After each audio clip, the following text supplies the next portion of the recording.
Before dawn broke over the ancient city of Rome, an unprecedented moment quietly unfolded within the hallowed walls of the Vatican. Pope Leo XIV, a man known for his measured words and solemn duties, defied tradition in a single, unexpected act. He called for Orfeo, a small golden tabby cat once belonging to Pope Francis, to be brought before him, not in secret, but in the full light of day, on the steps of St. Peter's Basilica. The world watched in awe and disbelief as the spiritual leader chose silence over speech, letting a simple creature tell a story far greater than any sermon could convey. It was just after first light when the usually disciplined atmosphere of the papal chambers shifted subtly. Pope Leo XIV stood, the weight of his office pressing upon his shoulders, yet his eyes sparkled with an unusual warmth. "Bring Orfeo to me," he said softly, his voice steady but charged with meaning. His secretary hesitated, unsure if he had heard correctly.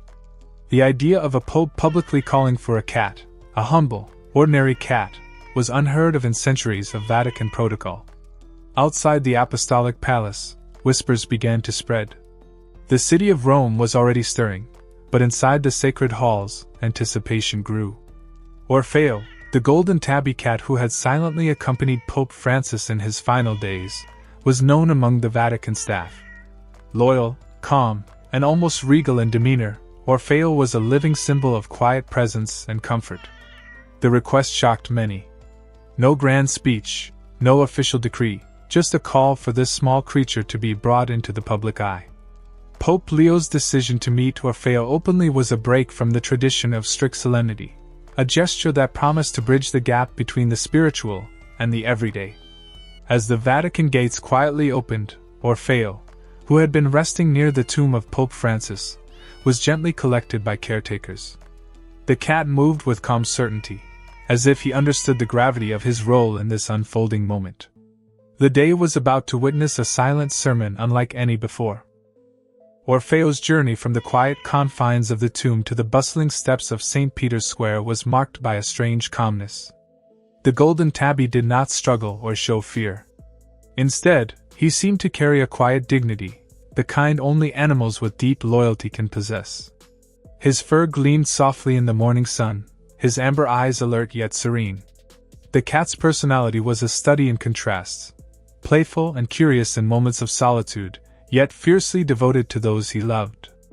Orfeo had been more than a pet. He was a companion to a man who had carried the burdens of millions, offering silent comfort when words fell short. His presence was a balm to Pope Francis in his final hours, a symbol of steadfast companionship amidst uncertainty. Now, as the van carrying Orfeo approached St. Peter's Square, news had already spread. Cameras gathered discreetly at the Vatican's edge, journalists murmured excitedly, and a crowd began to form, not just tourists or pilgrims, but everyday Romans moved by a story that transcended religion or politics. People felt that something rare and beautiful was about to happen. Orfeo's calm demeanor contrasted sharply with the buzz of human anticipation. Yet the cat did not waver. Each step he took seemed to echo with meaning, as though he was retracing a path laid by love and loyalty, guiding Pope Leo XIV toward a deeper understanding of his own calling. St. Peter's Square was unusually quiet for such a significant morning. The usual fanfare of bells and processions was absent. Instead, a reverent hush fell over the gathered crowd. Locals stood in curious silence, sensing the gravity of the moment but unsure what to expect. The air was thick with anticipation. From the balcony above, Pope Leo XIV watched quietly, his heart pounding with a mixture of nerves and resolve. The world expected speeches, proclamations, a display of authority befitting his role. Yet he had chosen a different path. His faith was being tested not by doctrine, but by the simple act of embracing vulnerability through the eyes of a small creature. When the van pulled into view, Orfeo stepped down calmly, paused touching the ancient stones as if greeting an old friend. The crowd held its breath. There was no rush, no forced interaction, just a moment suspended in time. The cat looked directly at Pope Leo, a gaze filled with quiet understanding and unspoken questions. Leo descended the steps slowly, each movement deliberate and heavy with meaning. When they finally stood face to face, only inches apart, the Pope spoke softly, barely audible to the microphones. "You waited for him. Would you wait for me too?" Orfeo responded without hesitation, pressing his head gently against Leo's knee. A wave of emotion rippled through the crowd. Some gasped, others wiped tears silently, moved by the rawness of the connection. And then, without fanfare or flourish, Pope Leo knelt, folding himself around the cat in an embrace that spoke louder than words ever could. In that moment, the Church's greatest sermon was preached, that love, loyalty, and humility are the true pillars of faith. Inside the Apostolic Palace, away from prying eyes and cameras, the significance of the moment deepened. Orfeo was gently led through marble corridors, the sound of his paws echoing softly like a heartbeat in the stillness. Pope Leo followed, each step drawing him closer to an understanding beyond his years of theological study.